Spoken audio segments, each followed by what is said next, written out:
ಧಿಕ್ಕಾರ ಧಿಕ್ಕಾರ ಧಿಕ್ಕಾರ ಧಿಕ್ಕಾರ ಕಾಡನ್ನು ಬೆಳೆಸಿ ನಾಡನ್ನು ಬೆಳೆಸಿ ನಾಡನ್ನು ಬೆಳೆಸಿ ಧಿಕ್ಕಾರ ಧಿಕ್ಕಾರ ಧಿಕ್ಕಾರ ಧಿಕ್ಕಾರ ಧಿಕ್ಕಾರ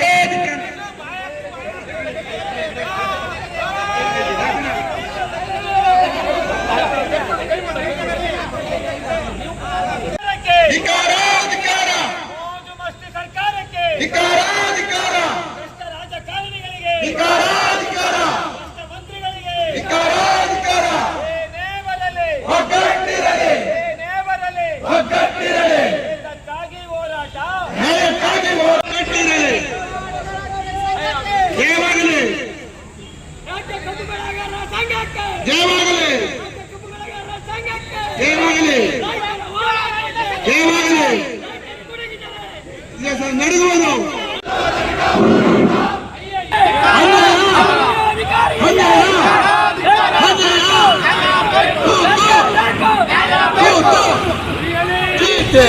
ಸಫಾರಿಯನ್ನು ಆರಂಭ ಮಾಡಲಿಕ್ಕೆ ಅನುಮತಿ ಕೊಟ್ಟದನ್ನ ವಿರೋಧಿಸಿ ಇವತ್ತು ನಾವು ಮೈಸೂರು ಜಿಲ್ಲಾಧಿಕಾರಿಗಳ ಕಚೇರಿಗೆ ಅಂದರೆ ವಿಭಾಗಾಧಿಕಾರಿಗಳ ಕಚೇರಿ ಮುಂದೆ ಪ್ರತಿಭಟನೆಯನ್ನು ಮಾಡಲಿಕ್ಕೆ ಮೈಸೂರು ಚಾಮರಾಜನಗರ ಜಿಲ್ಲೆಯ ಕಾಡಂಚಿನ ರೈತರ ಜೊತೆಯಲ್ಲಿ ನಾವು ಹೊರಟಿದ್ದೇವೆ.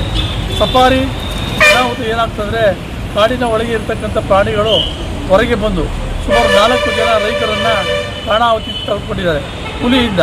ಅಂಥ ಸಂದರ್ಭದಲ್ಲಿ ನಿಲ್ಲಿಸಿದಂಥ ಸಫಾರಿ ಇವಾಗ ಮತ್ತೆ ಆರಂಭ ಮಾಡಿದ್ದಾರೆ. ಇದು ಯಾವ ಪ್ರಭಾವಿಗಳಿಗೋಸ್ಕರ ಯಾರ ಒತ್ತಡಕ್ಕೋಸ್ಕರ ಬಂದಿದ್ದಾರೆ ಸರ್ಕಾರ ನಮಗೆ ಗೊತ್ತಿಲ್ಲ. ಆದರೆ ರೈತರು ಈ ದೇಶದಲ್ಲಿ ಈ ರಾಜ್ಯದಲ್ಲಿ ಸರ್ಕಾರಕ್ಕೆ ಓಟನ್ನು ಕೊಟ್ಟಿದ್ದಾರೆ. ಇಂಥ ರೈತರನ್ನು ರಕ್ಷಣೆ ಮಾಡಬೇಕಾದಂಥ ಸರ್ಕಾರ ತಾಂತ್ರಿಕ ಸಮಿತಿಯ ವರದಿ ಅಂತೇಳಿ ನಾಟಕ ಆಡ್ಕೊಂಡು ಸಫಾರಿಯನ್ನು ಮಾಡಿದ್ದಾರೆ. ಇದು ಸರಿಯಾದಂಥ ಕ್ರಮ ಅಲ್ಲ. ಆ ತಾಂತ್ರಿಕ ಸಮಿತಿಯಲ್ಲಿ ರೈತರ ಸಮಸ್ಯೆಯನ್ನು ಕೇಳಿಲ್ಲ, ರೈತರ ಪ್ರತಿನಿಧಿಯನ್ನು ಹಾಕಿಲ್ಲ. ಯಾವ ತಾಂತ್ರಿಕ ಸಮಿತಿ ಇದು?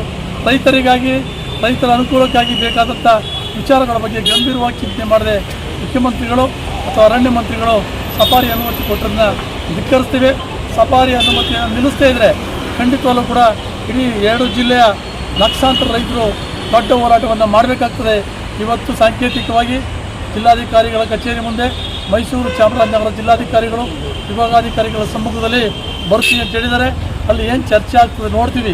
ನಮ್ಮ ಸಮಸ್ಯೆ ಬಗೆಹರಿದಿದ್ದರೆ ಹೋರಾಟವನ್ನು ಮತ್ತಷ್ಟು ತೀವ್ರಗೊಳಿಸ್ತೀವಿ. ಇದು ರಾಜ್ಯವ್ಯಾಪಿ ಹೋರಾಟ ಆಗ್ತದೆ ಅನ್ನುವಂಥ ಎಚ್ಚರಿಕೆ ಕೊಡಲಿಕ್ಕೆ ನಾನು ಬಯಸ್ತೇನೆ. ಮಂಗಳೂರು, ಹಾಸನ, ಧಾರವಾಡ ಸುತ್ತಮುತ್ತಲ ಕಾಡುಗಳಿರ್ತಕ್ಕಂಥ ಪ್ರದೇಶದಲ್ಲಿ ರೈತರಿಗೆ ಆನೆಗಳ